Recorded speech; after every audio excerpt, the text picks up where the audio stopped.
The woman was only 10 years older than her, but often acted in a very motherly way. Round of body and face, Joan did not even look her age, yet she could lecture one like a grandmother. The frown often warned of a lecture being carefully thought out. Annys was not in a humour to endure one, but also knew she loved Joan too much to hurt the woman's feelings by revealing that displeasure with some sharp words. They had been friends and companions, as well as lady and maid, since the day Annys had first come to Glenculloch to meet her betrothed. "Ye are a lass," Joan began.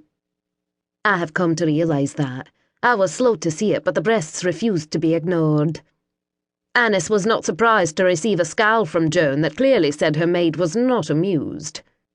"No one expects constant strength from a wee lass who has but recently buried her husband," Joan continued. "Ye are wearing yourself to the bone trying to be the laird and the lady of this keep. You dinna need to be both. All here willingly heed the lady, have always done so trying to don Sir David's boots is unnecessary." "And if I dinna do it, who will?" "Nicholas." Annys thought on that for a moment. The man had arrived almost 5 years ago. He had claimed that he had spent enough time selling his sword for a living and now wished to settle in one place. David had welcomed the man with open arms, readily training him to lead the other less well-trained men at Glenculloch. Fortunately, no one had complained or taken offence at how the stranger had so quickly moved into place as David's right-hand man. In truth, they had all welcomed his skills. She even had to admit that he had been immensely helpful since David's death.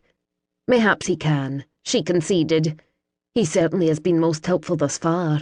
Yet I have always wondered why he ne'er just went home to Wales to settle." "A long journey for a man who says there is no one left there for him." "True enough." Annys shrugged and tossed the little shirt she had yet to finish back into a mending basket. "'Tis nae that I dinna trust him, for I do, but I puzzle o'er it now and then. I will try to put more of the work into his hands, but nae so much that it hinders his ability to keep the men well trained. Their training can nae be allowed to lag." "Nay, you're right, it can nae." Joan nodded. "It is badly needed, sad to say.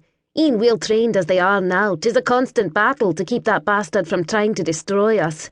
If he sniffed out a weakness, he would be on us like carrion birds on a fisherman's catch. Have you heard anything from that Sir Murray yet?" "Nay.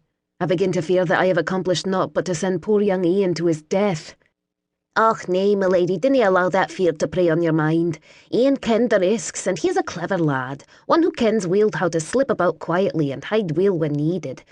There are many reasons one can see for why he hasna returned yet, many, and a sad fate is but one of them." True. And it was true, Annys thought. It was simply a truth she had a difficult time clinging to. Ian had come to the keep as a young boy, orphaned when the rest of his family had died in a fire, frightened and painfully shy.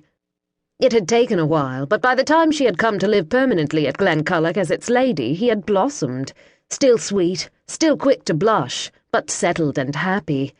He had fallen into the role of Glenculloch's messenger as if born to it, but he had never been sent on such a long journey before. "Milady!" Annys started as the shout from the door yanked her out of her thoughts, and she stared at the tall, too-thin young man who had burst into the solar. "What is it, Gavin? Please dinna tell me there is more trouble to deal with. It has been so blissfully quiet for days." "I dinna think 'tis trouble, my lady, for Nicholas isn't bothered." Gavin scratched at his cheek and frowned. "But there are 6 big armed men at the gate. Nicholas was going to open the gates for them and said I was to come and tell ye that." "I will be right out then, thank you, Gavin." The moment Gavin left, she looked at Joan. "How are 6 big armed men nae trouble?" "If they come in answer to your message." Joan hastily tidied Annys's thick braid. "There, done. Now you look presentable. Let us go out and greet our guests."